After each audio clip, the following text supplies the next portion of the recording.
இந்த மாதிரி கொடுமைகள் நடக்கிறப்போ டிலேட் ஜஸ்டிஸ் இஸ் டினைட் ஜஸ்டிஸ்ன்னு சொல்லுவாங்க. சர்டன் கேசஸில் ஜஸ்டிஸ் வந்து டிலேடாக வந்தாலும் அப்ராப்ரியேட்டான ஜஸ்டிஸ் வரும்னு சொல்லி நாங்கள் எதிர்பார்த்துட்ருக்கோம்.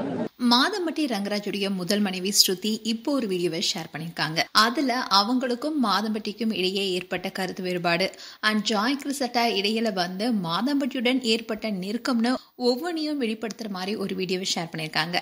அதை பத்தி தான் இந்த வீடியோல பார்க்க போறோம். மாதம்பட்டி ரங்கராஜுடைய முதல் மனைவி ஸ்ருதி பணம் பறிப்பதுதான் ஜாய் கிறிசட்டாவுடைய நோக்கம்னோ அவரை இறுதி வரைக்கும் நான் காப்பாற்றுவேன்னு ஸ்ருதி ரங்கராஜ் ஒரு ஸ்டேட்மெண்ட்டை அதடியா வெளியிட்டாங்க. இன்னும் தான் ஸ்ருதி ரங்கராஜ் சமூக ஆர்வலர் டெய்ஸி அவங்க பேசின வீடியோவை ஷேர் பண்ணியிருக்காங்க. அதில் மாதம்பட்டி வழக்கில் புரட்டி போட்ட 2 விஷயம் குறித்து அவங்க பேசியிருக்காங்க. அந்த வீடியோவை தான் ஸ்ருதி ஷேர் பண்ணியிருக்காங்க. அதில் டெய்ஸி அதாவது மாதம்பட்டி ரங்கராஜ் ஜாய் கிறிசட்டாவை 2 முறை கருக்கலைப்பு செய்ய வச்சதாகவும் அதோட முதல் மனைவிக்கும் அவர் உண்மையா இல்லை, ஜாய் கிறிசட்டாவுக்கும் அவர் உண்மையா இல்லைன்னு பலரும் அவர் மேல கோபத்தை கொட்டிட்டு வராங்க. அதே சமயம் இப்போ ஜாய் கிறிசட்டா மேல பலருக்கும் சாஃப்ட் கார்னர் ஏற்பட்டிருக்கு. இப்படி இருக்க சொல்லதான் மாதம்பட்டியுடைய வழக்குல 2 விஷயம் புரட்டி போட்டிருக்கு. அதுல முக்கியமா சொல்லப்படுறது என்னன்னா ஸ்ருதி ரங்கராஜோடைய ஸ்டேட்மெண்ட் தான். அதுல முறையான மனைவியா இருக்கிற ஸ்ருதி ரங்கராஜ் அவங்க ஃபேமிலியா இருக்கிற அதாவது மாதம்பட்டி அண்ட் மகன்களுடன் இருக்கிற ஒரு போட்டோவை அப்ப ஷேர் பண்ணியிருந்தாங்க. இதை பார்த்து டென்ஷனான ஜாய் கிறிசட்டா உடனே ஸ்ருதிக்கு வாட்ஸ்அப்ல மெசேஜும் அனுப்புறாங்க. அதுல நீ எதை ப்ரூவ் பண்றதுக்காக இந்த போட்டோ வெளியிட்ட, நானும் ரங்கராஜும் ரொம்பவே க்ளோஸா இருக்கோம், அதோட சிரிக்கிற மாதிரி ஒரு எமோஜியை ஷேர் பண்ணியிருக்காங்க. அதன் மூலமா ரொம்பவே கேலி செய்யற மாதிரியும் அண்ட் 365 நாட்களை 300 நாட்கள் நாங்க லவ் மேக்கிங் பண்றோம்னோ எங்களுக்குள்ள ஒரு சின்ன கேப் கூட இல்ல. அதாவது அதுல லவ் மேக்கிங்னு சொல்லியிருக்காங்க. அது என்ன வார்த்தைனே தெரியல. அதாவது முறையான மனைவி இப்ப பிரிந்து வாழ்ந்துட்டு இருக்கும் போது இன்னொரு பெண் நானும் உன்னுடைய துணையும் ரொம்பவே நெருக்கமா இருக்கோம், 300 நாட்களுமே நாங்க அப்படிதான் இருக்கோம்னு சொல்லும் போது ஒரு முறையான மனைவிக்கு அந்த வழி எப்படி இருக்கும்? இப்படி கீழ்த்தனமான ஒரு மெசேஜ் அவங்க அனுப்பலாமா? அண்ட் மாதம்பட்டி வழக்குல புரட்டி போட்ட 2வது விஷயம் என்னன்னா ஜாய் கிறிசட்டாவுடைய மேனிஃபெஸ்டேஷன். அதாவது மேனிஃபெஸ்டேஷன்னா ஒரு விஷயம் நடக்கணும்னு நம்ம நினைச்சு 108 முறை ஸ்ரீராம ஜெயம் எழுதுவோம். அதே மாதிரி ஒரு சில பேர் எனக்கு இந்த விஷயம் நடக்கணும்னு அதையே பல முறை எழுதுவாங்க. அதுதான் மேனிஃபெஸ்டேஷன் சொல்லுவாங்க. அது நடக்கணும்னு ஒரு நம்பிக்கையும் கூட.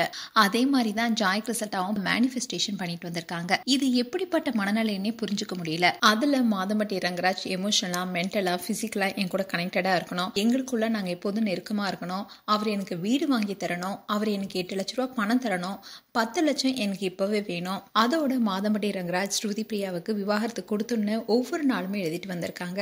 இது எப்படிப்பட்ட மனநிலை? ஏன்னா நாங்க வீடு வாங்கணும் தான் எழுதுவாங்களே தவிர எனக்கு அவர் வீடு வாங்கி தரணும்னு ஒரு நாள் நினைக்க மாட்டாங்க. நம்ம சேர்ந்து வாழணும் தான் நினைப்பாங்களே தவிர இப்படிப்பட்ட மோசமான மனைவில யாரும் இருக்க மாட்டாங்க. ஏற்கனவே விவாகரத்து பெற்ற ஆன திருமணம் செஞ்சு நீங்க எல்லாரும் வாழ்க்கையில சந்தோஷமா இருக்கலாம். ஆனா இப்படி விவாகரத்து பெறாம கணவன் மனைவி பிரிந்து வாழ்ந்துட்டு இருக்கும் போது ஒரு பெண் போய் நடுவுல அவங்கள பிரித்து கூட்டிட்டு வரக்கூடாது. இன்னொரு விஷயம் என்னன்னா நம்மளுடைய துணையை அவங்க அபகரிக்கணும் அப்படின்னு நினைச்சாங்கன்னா அவங்க கொஞ்சம் நெஞ்ச அன்பை காட்ட மாட்டாங்க. நம்மளால எண்ணாத அளவுக்கு அவங்க அதிகப்படியான அன்பை காட்டுவாங்க. அதை நம்மளால காட்டவே முடியாது. ஸ்ருதி பிரியாவும் அந்த அளவுல தான் இருந்திருக்காங்க. அவங்க ஜாய் கிறிசட்டா அளவுக்கு அன்பை காட்டவே முடியாது. இதுல இன்னொரு விஷயமும் பார்க்க வேண்டியது என்னன்னா ஜாய் கிறிசட்டா அவங்க வீட்டுல மாதம்பட்டி ரங்கராஜும் அவங்களும் ஒன்னா இருக்கிற நெருக்கமான போட்டோஸ் பல போட்டோஸை வச்சிருக்காங்க. எந்த ஒரு கணவன் மனைவி வீட்லயும் போய் பாத்தீங்கன்னா குடும்பமா இருக்க போட்டோஸ் இருக்கும். ஏதோ 3-4 போட்டோஸ் தான் ஒன்னா இருக்க மாதிரி வச்சிருப்பாங்க. ஆனா இவங்க வீடு முழுக்க மாதம்பட்டி ரங்கராஜும் இவங்களும் க்ளோஸா இருக்க போட்டோஸ் தான் வச்சிருக்காங்க. இது எப்படிப்பட்ட மனநிலைனா தன்னை விட்டு இவர் பிரிய கூடாதுன்னு அவரை தக்க வச்சுக்கணுன்றதுக்காகவே ரொம்ப க்ளோஸாவே இருந்திருக்காங்க. அதோட இவர் எப்ப பிரிந்து போனாலும் அதுக்கு நமக்கு ஆதாரம் தேவைப்படணும்னு நிறைய வீடியோவும் எடுத்து வச்சிருக்காங்க. இதுல இன்னொரு விஷயம் என்னன்னா மாதம்பட்டி ரங்கராஜ் மணியும் நிறைய தப்பு இருக்கு. தன்னுடைய மனைவியை விட்டுட்டு இன்னொரு பெண்ணை தேடி போயிருக்க கூடாது. அதுவும் விவாகரத்தை பெறாம இப்படி ஒரு விஷயத்த செஞ்சிருக்க கூடாது. இப்படி இருக்க சொல்லதான் ஸ்ருதியும் தன்னுடைய கணவனுக்கு நம்ம பக்க பலமா இருக்கணும்னு இப்ப இருந்துட்டு வராங்க. இதை எந்த விதத்திலுமே நம்ம குறை சொல்ல முடியாது. இதை பலருடைய வீட்லயும் நடந்துட்டு தான் இருக்கு. இப்படி ஸ்ருதி பிரியா குறித்து பல விஷயங்களை ஷேர் பண்ணியிருந்தாங்க டெய்ஸி. இந்த வீடியோவை தான் ஸ்ருதி பிரியா அவங்களுடைய இன்ஸ்டாகிராம் ஸ்டோரியில ஷேர் பண்ணியிருந்தாங்க. மேலும் ஸ்ருதி ரங்கராஜ் குறித்து உங்களுடைய கருத்துக்களை கமெண்ட் செக்ஷன் சொல்லுங்க. இது போன்ற வீடியோஸை பார்க்க நியூஸ் தமிழ் கிளிட்ஸ் சேனலை சப்ஸ்கிரைப் பண்ணுங்க. மறக்காம நோட்டிபிகேஷன் பட்டனை கிளிக் பண்ணுங்க.